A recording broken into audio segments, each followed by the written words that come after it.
How's it, man? How's it? Yeah, welcome to episode 2 of our new podcast. Yeah, we had a really great reception to the first one, so quite excited to get cracking on the second one. But, when we started the idea of our podcast, we had a name and we wanted to call it The Long View, because it kind of represented a lot of our thinking in terms of the way we look at investing and financial planning. It's about the long view, being patient, taking time, being considered, and being focused on, the outcome rather than the noise. But shortly after we started, we realized that there was another global financial services company that had a podcast called The Long View. And so we adapted. And I guess, in many ways, that's quite fitting. Whether our clients have the best laid plans, and sometimes something comes and jumps in front of them and they need to adapt. And that's exactly what we did. Long-term plans change, retirement plans evolve, and life evolves. So, we think stewardship is not about being rigid, it's being able to adapt to those plans. And so the series or the name that we've changed for the series is probably a lot more fitting and fits in with our philosophy. And today, although it's our second podcast, it's probably the official one of giving wealth purpose. And today's conversation starts really at the heart of that. In our first one, we spoke about how much is enough. And, most retirement conversations begin with that. How much money do I have? Can I afford to stop working? But perhaps a more important question to ask is, retire to what? So retirement is almost always framed as an escape from work and drudgery and sometimes boredom. For some people, work involves meaning and purpose. But often the unleft or unanswered question is, retire to what? What does this next chapter of your life represent? And we often find that a lot of people that we speak to making that transition from active working life into something new and fresh haven't actually really thought about the implications and what that means for them and how that's going to shape their days, their weeks, etc. So, do you want to tell us, Stephen, a bit about, how we think about that and some of the challenges that, some of our clients and people we speak to face when it comes to that? Yeah, we could talk about the first one, that we call the escape narrative. Some people are in a job and they're just plain gutful. They're tired, they've had enough. And, there's that sort of like fantasy of retirement saying like, I just want to get out. And, that's sometimes a dangerous place because, it talks about the now because they're tired of where they are now, but it doesn't really help them, think about, so, what happens? What happens on Monday? What's that sort of next question? And I think so. It's quite helpful. Like when we're chatting to clients about their retirement goals, we often use the word that retirement, in our financial planning, should be by design, not by default. And I think that's a key element of what we try bring across in our conversations with clients. How do we design this? Like, what's next? What does that mean? Once your house is painted and everything's fixed on your property, and the white picket fence is up, like, what are you going to do? That's Wednesday. Yeah, exactly. And it's often, it's one thing having enough money, and for a lot of clients, it's not a problem knowing you've got enough money to live a comfortable retirement, but retirement's more than, just about knowing that you've got enough money in the bank, so to speak, to be able to live comfortably. For, some clients, it's, the dream is playing golf every day for, the next few months. For some, it's taking 6 months off and going on traveling and having great, fantastic experiences and holidays. But then what? It's that question of, how do I still get purpose? And particularly for a certain type of, I guess, personality and character, people that have, that traditional type A type personality trait that are very driven, that always need goals, always need something to work towards. And suddenly now you're going into an environment where you don't have an important job title anymore. People ask you, what do you do? And suddenly you don't have answers for that. So how do you find meaning in that next phase of your life as you transition into essentially what, is a blank canvas? And that's something, we can help people with, the financials and, making sure they're going to be okay financially. But, that's kind of work that, the individual has to do themselves to figure out, okay, well, what am I going to do now in terms of getting purpose and finding meaning from my life? Absolutely. Yeah. I mean, I once read that retirement isn't the opposite of work. It's the absence of work. And, it's quite a huge transition period because, we'll talk about the identity thing a little bit later, but, going from something, to be able to fill up your time, one has to live that with meaning, live your life with meaning. And it's trying to understand, like, how does your life look like without the structure? I mean, you're used to having to be at work at 8 o'clock on a Monday morning. And, some people travel and they have to be on a flight on a Tuesday up to Joburg and come back on a Thursday. Suddenly, in this retirement phase, they have no structure. We've had clients that have had this planned out. I think about one particular client, the day he retired, 3 trucks came to his house. One was, to take the furniture through to their property on a golfing estate. The other was to take some furniture to their children, and the other one was to charity. Very clear, clear defined plan for retirement. But a lot of people, it's just about getting over that bump. They're so tired. They've been working 30, 40 years, maybe not that happy in their job, and I mean, we often hear that with clients say, like, I'm just tired. I just need some time out. But very few think about what are they going to do, after that little initial holiday. And it's a transition phase. I don't think it's something where, you're going to be there forever. I think any kind of change in life, is difficult. I mean, even you just think about learning to drive a car. In the beginning, you're looking at the gear shifts, concentrating on the clutch, you're looking at the road, you're having to look around. It's uncomfortable. And that's exactly what happens in a change environment, in that transition, of which retirement is. But after a while, it becomes second nature. And so we just try and encourage clients to kind of think about that quite clearly, not just in monetary terms, how much money I need, but linked to what they're going to be doing with that money. Whether it's travel, whether it's using their time to help out with charities, whether it's time to look at to help raise their grandchildren. Whatever it is, it's about having purpose, and I think that's quite an important thing. Quite an important part in our process. And it's not just about the numbers, it's kind of what kind of life can those numbers support. No, exactly that. I mean, we've had clients, they, in a very healthy financial position, done very well in the corporate world, senior executive, retiring with 40 million Rand in assets, know they've got enough.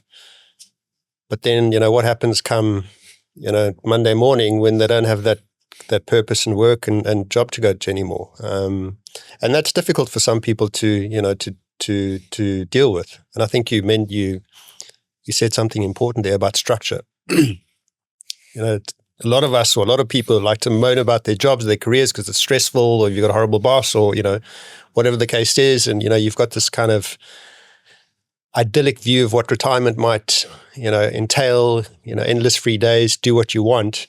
But actually, when you reach that point and you don't and you haven't really thought for it and planned for it and decided how you're going to fill your days, that can be a massive transition, dealing with that kind of shock.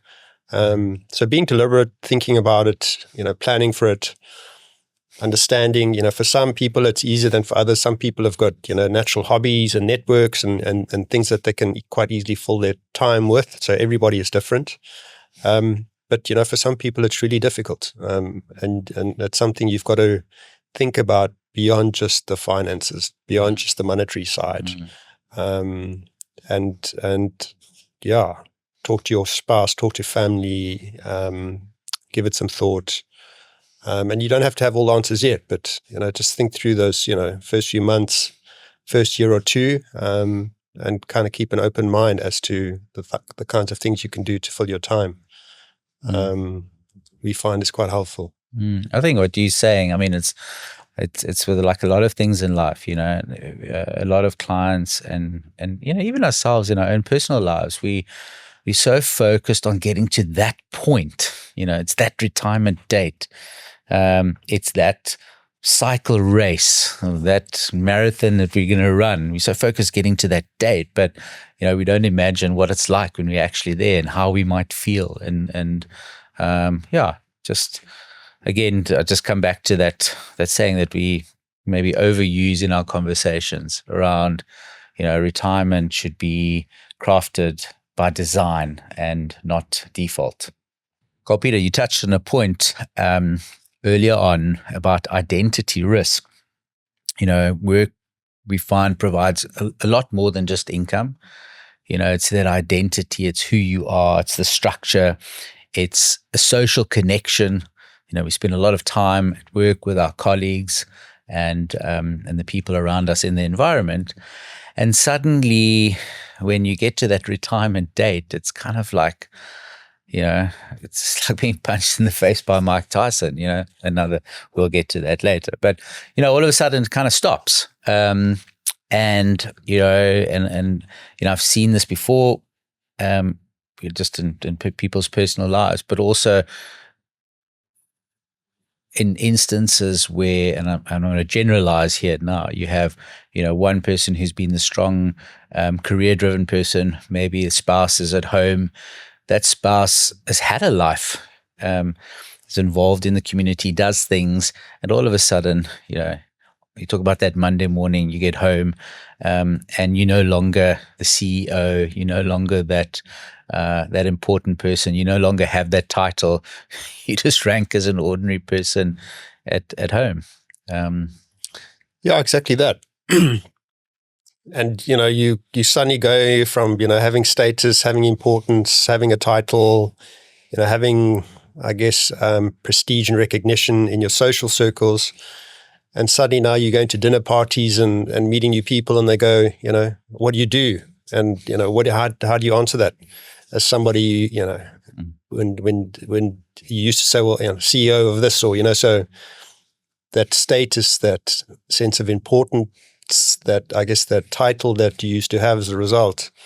And now suddenly, you don't have that. And I think psychologically, particularly for high achievers, that's quite difficult. So it's kind of reshaping, how you frame importance, because, I guess we all have, egos to a certain degree.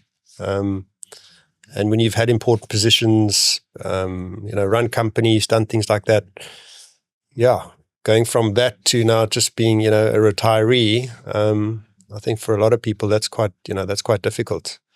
And a lot of our identities, or for a lot of people, their identities are attached to that, to their work, to their jobs, and also to having that meaning.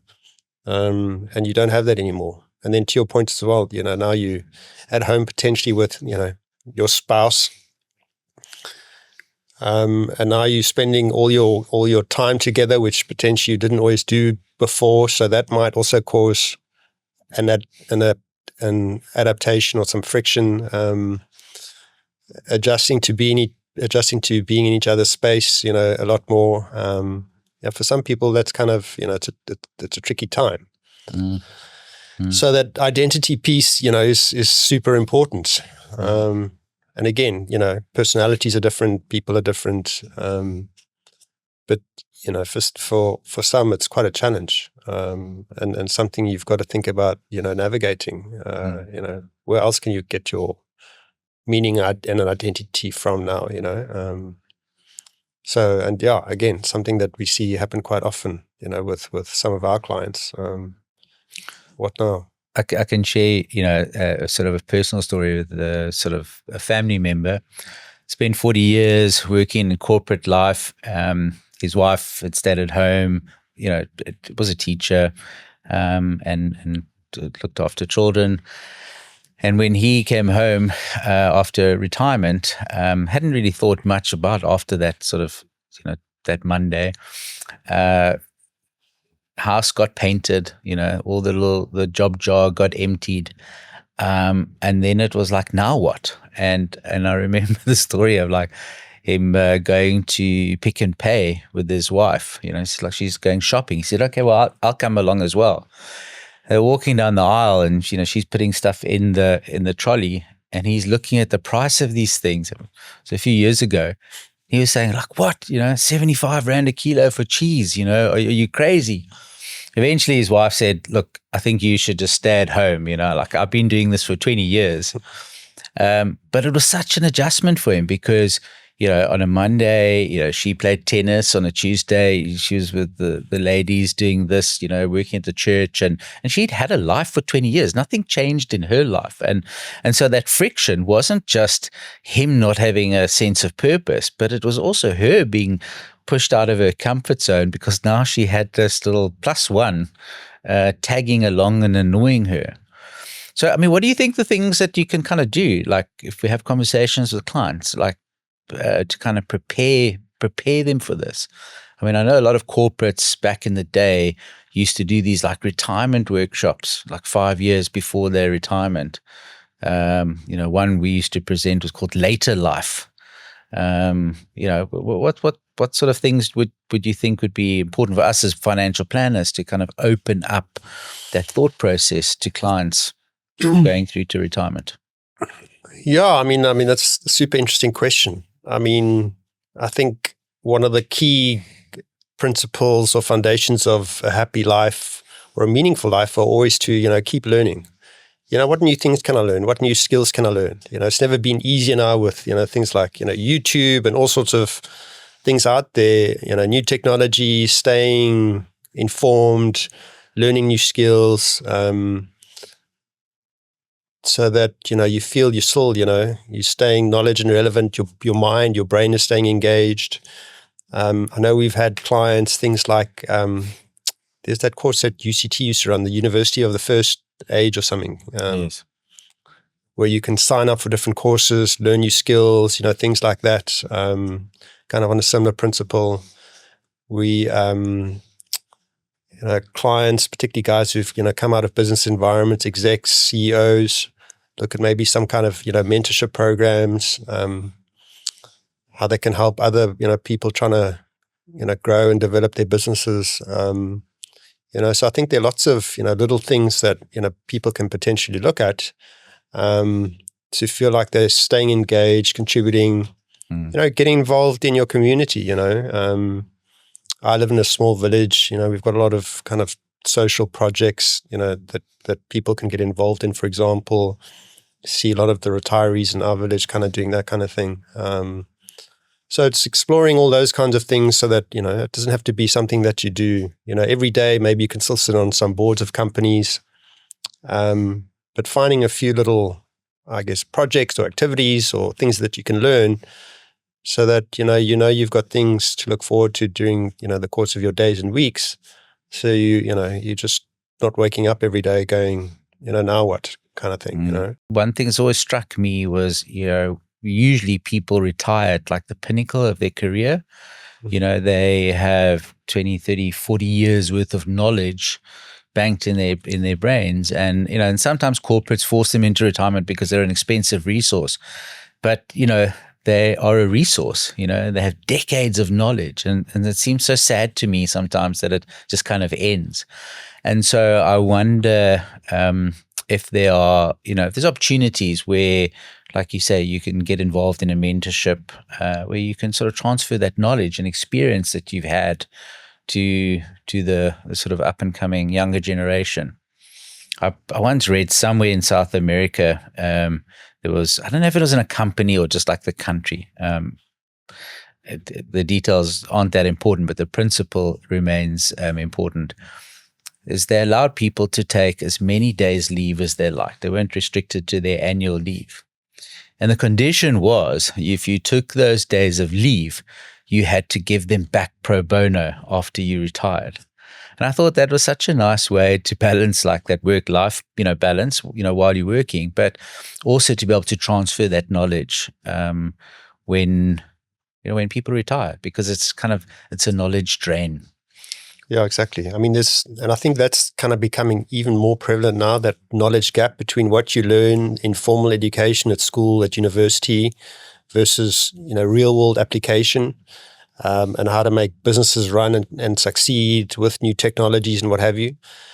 So, all that accumulated knowledge that you've developed over the course of a working lifetime, think about how that could be passed on to, people that are coming up, trying to build businesses, make careers. And I think there's so much, I guess, intellectual property lost, sadly so, that could help, somebody who's accumulated all that at retirement, that could help younger people, starting out or, trying to develop their careers and businesses, which you can, think can not only give that person purpose, but make a real difference to, society, to our economy, particularly as more traditional study routes, careers are going to get disrupted.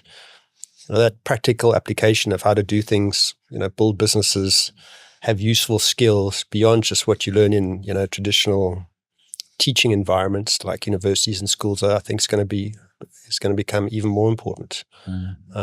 So I think there's a massive opportunity there, actually. Yeah, I mean, I really like that. I mean, there are programs like that for execs, if they, want to do board work, and sit on foundations. But, not everyone retires as an exec. And so, it's to try to find out how you can use that skill to be able to help other people. Because at the end of the day, that's also something wonderful, to be able to help and uplift other people, whether it be, teaching skills in underprivileged areas, or whether it be quite specific to your industry. I think, that's a great way to kind of get some satisfaction and like purpose.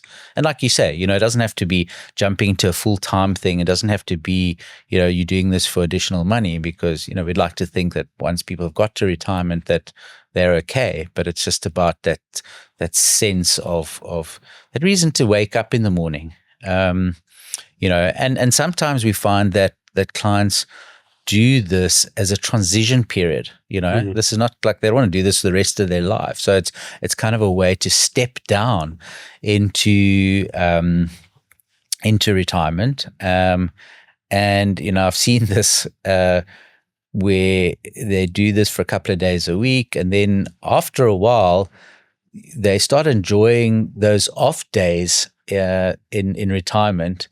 And this kind of work then starts impeding the fun, but at least, it's then on their terms. And just on that, we're talking about, highly successful people, execs and, what have you, but even, somebody who just had a normal job or career, doing admin stuff.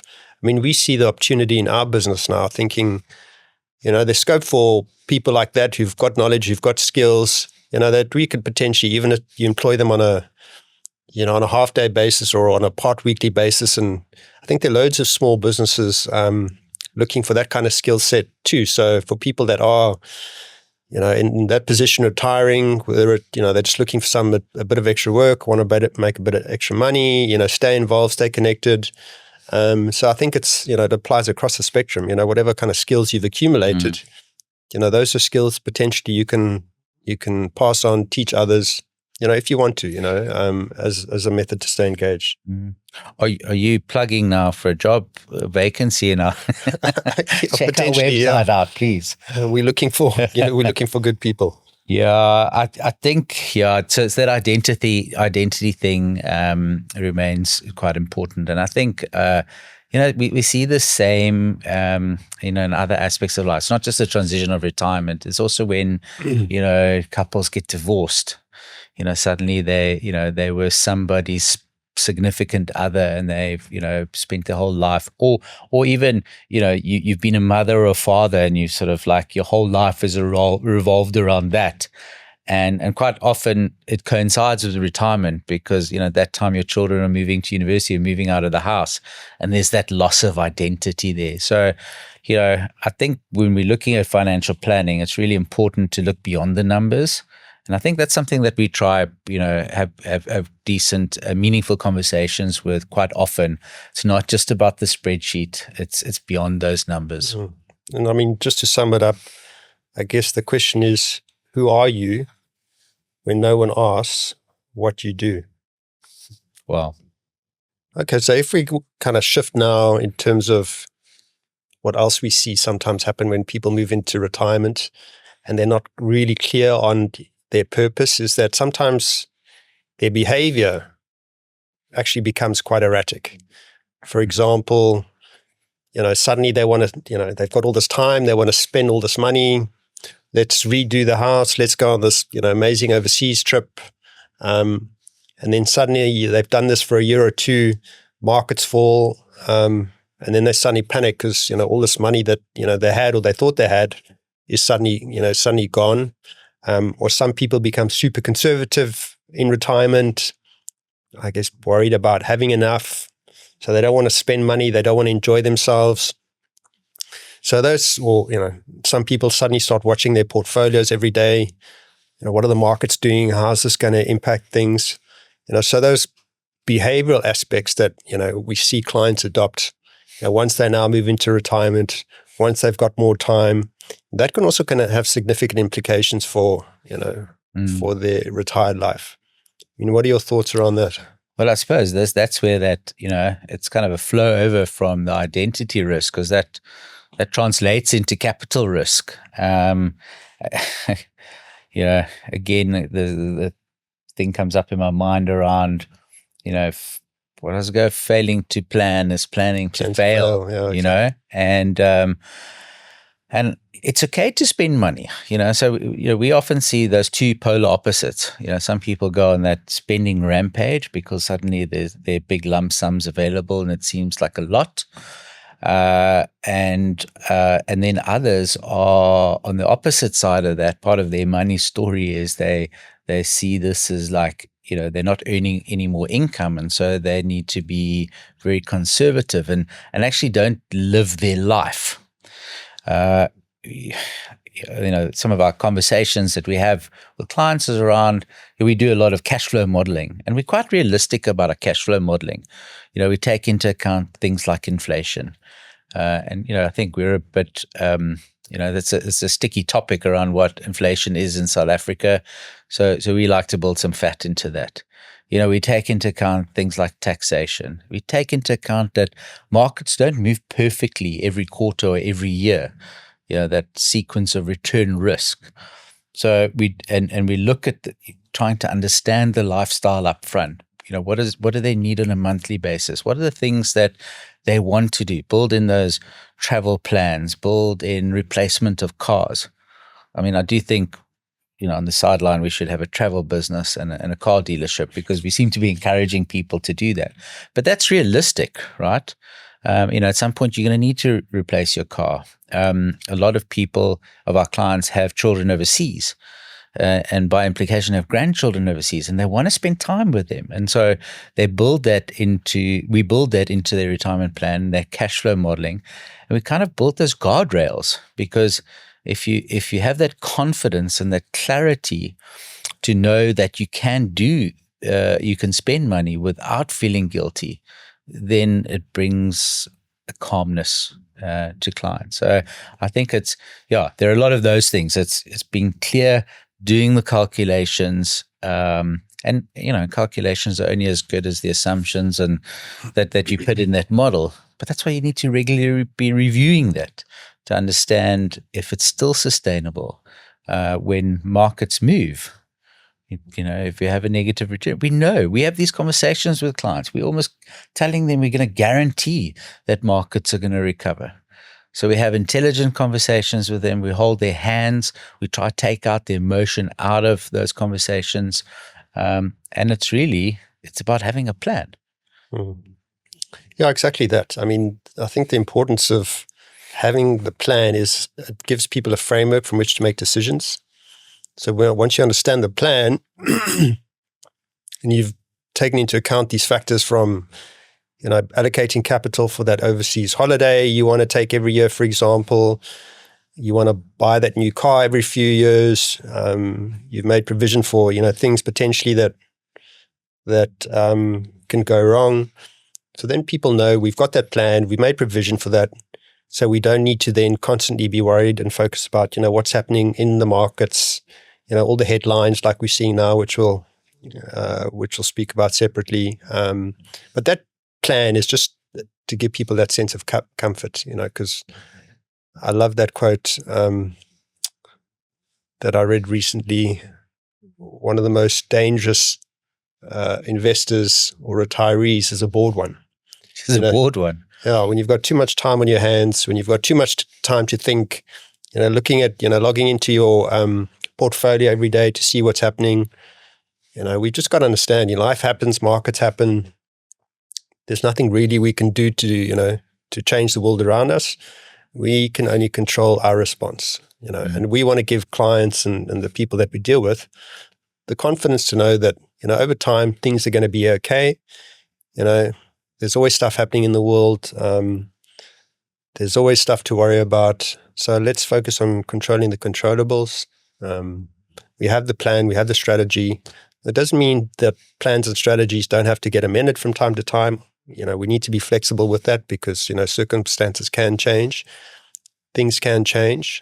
But if we've done that proper, I guess, that planning, have the strategy, the idea is then that we want people to go on and live their lives, And to your point, something that we often see with retirees is the fear of, actually spending money.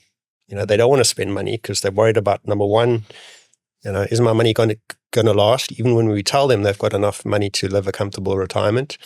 And number two, often they think about, okay, well, I want to leave something as a legacy or an inheritance for others. And it's navigating, that.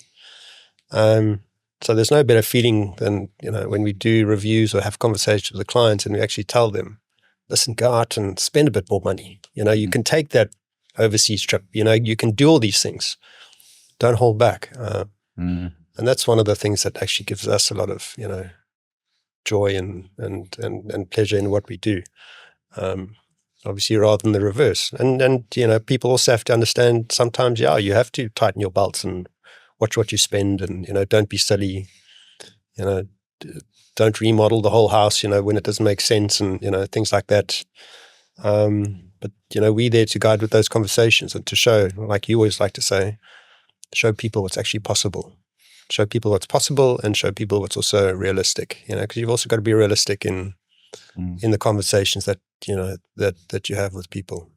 I mean, we find that, most of our clients have the means and ability to actually have a great retirement. What's difficult, I call it like a thinking in the third dimension. It's like taking into account taxation and inflation over time. So we do simple maths. I have X amount or so many years to go. Like, I have 25 million rand. I want to spend 1 million rand a year. So I've got 25 years worth of, spending available. Inflation is a bit of a silent killer into that. And so I think it's something, it's great to be able to show clients that. But more than that, I think a word that comes up to me is about being realistic. Sometimes we see clients that have unrealistic goals. And, as stewards of wealth and financial planning, it's really our role to be able to show clients that, to show the consequence of a decision they make, spending money now, what that means later in life. We often say there's only two things that can make money. It's people that work or money that works. We talk about the wonders of compounding and, it's underappreciated.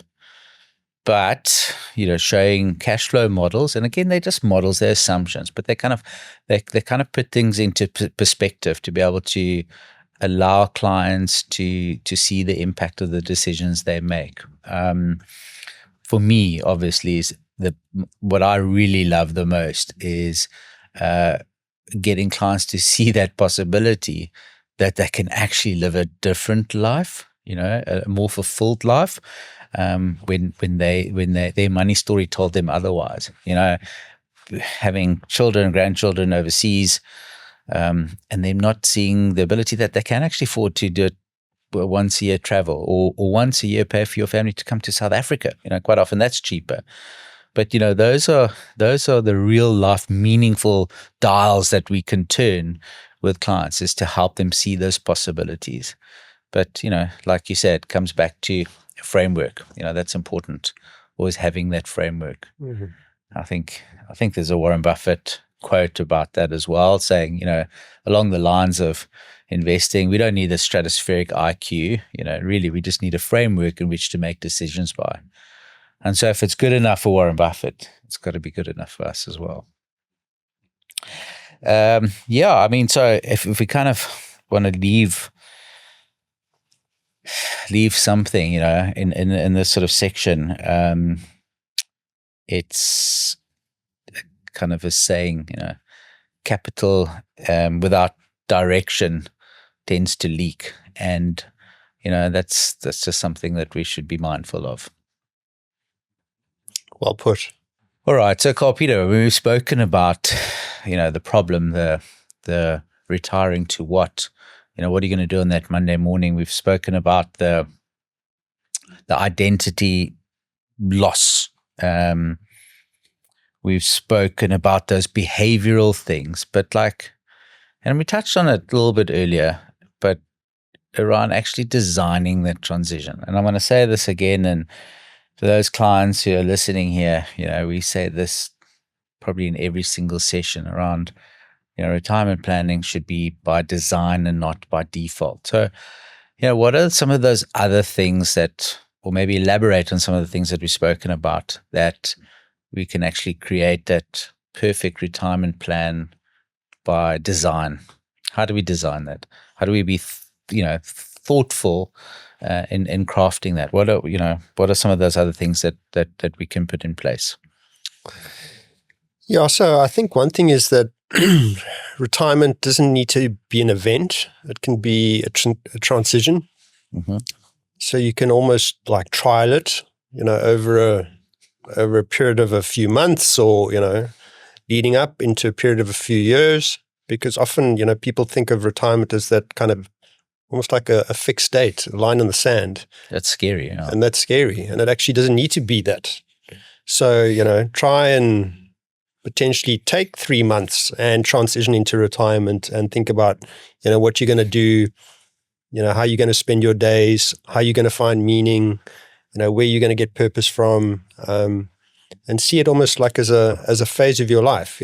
Retirement should be, I guess, a phase leading up into retirement. Those 2-3 years, and even those 2-3 years. Once you have retired, and kind of think of it about a phase in your life.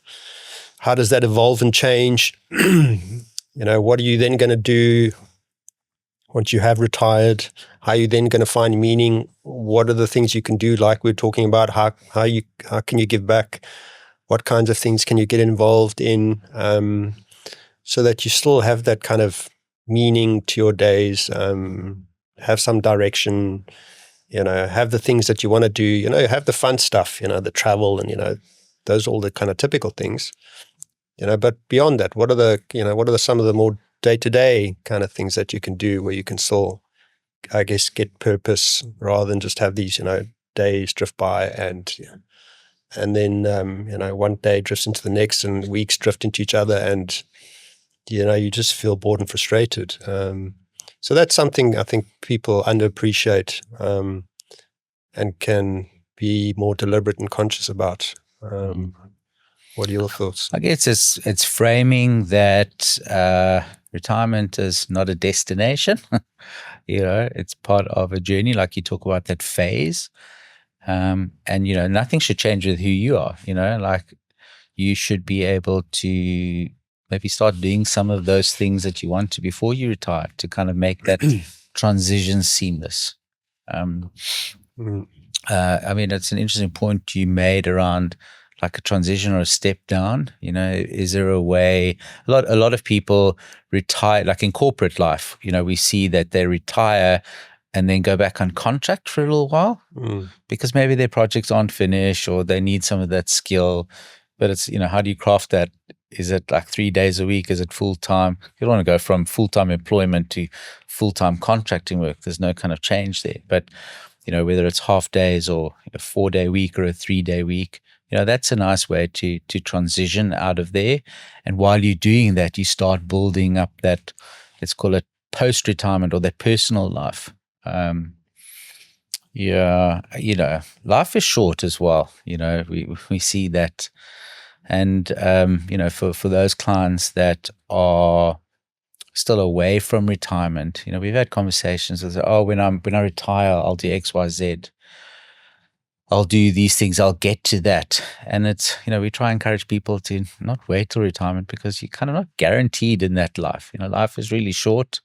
And it's, trying to help clients to create an identity of who they are and not just by their title. You mentioned things like, board work or giving to the community, getting involved in charities. There are a lot of charities that need work, that need sort of actually just, hands and feet on the ground to help them to do stuff. I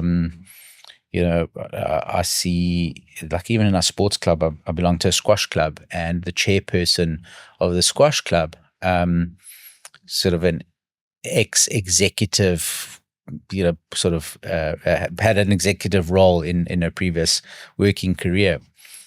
The skill set that she's brought to that squash club is just amazing, because sometimes squash clubs or these sports clubs are kind of, they run just on voluntary work, and they kind of sort of take a back seat, and things don't always get run properly.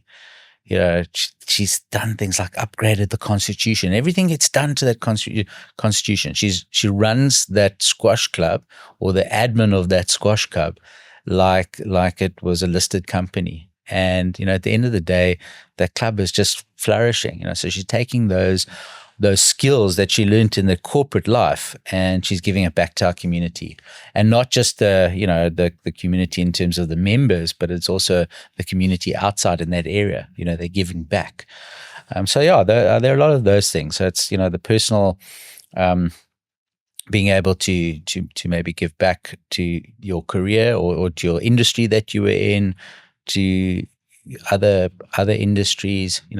You've got a skill set of running a business in, let's call it, electrical work. Doesn't mean you only have to go to that industry. You can use those skills that you've learned being a business owner, running a business. You can bring that into an IT company, into a music company, into a school, whatever it is. But it's about getting that transition, and then also just making peace around that next phase in life, and enjoying that. There's something wonderful about retirement, and working hard your whole life and being able to sit back and enjoy those fruits and spend time with your grandchildren, if you have grandchildren at that age already. But there are a lot of other things that you can get your joy from. But I think it's just important to be quite deliberate and quite intentional around that, and visualize it. I think that's one of the key takeaways that we want to leave to listeners today, is to don't wait until that retirement date and go, what now?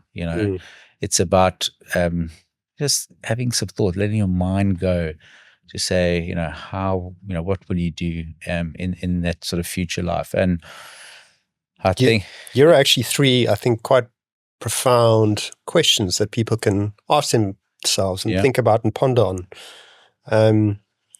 What gives you energy without needing to generate an income? Sure. That's cool. That's quite, really think about that. What gives you energy without needing to generate an income? What are you building toward, not just walking away from? Mm-hmm. Again, rather than trying to escape something, you moving into something. Again, something, quite profound to think about. And then how can we stay useful? How can you stay useful without being busy? So in terms of conceptually framing, how to think about this, post-retirement life and how you find meaning, I think those are kind of three very powerful questions, to ask yourself. I mean, I've always thought, I don't know about you, but, one day when, I retire, I like to think I won't suffer from, boredom simply because, I get meaning from going out into nature and, running and walking with my dog and, before you know it, half your day is gone and then you might spend some time learning something or, trying to develop a new skill.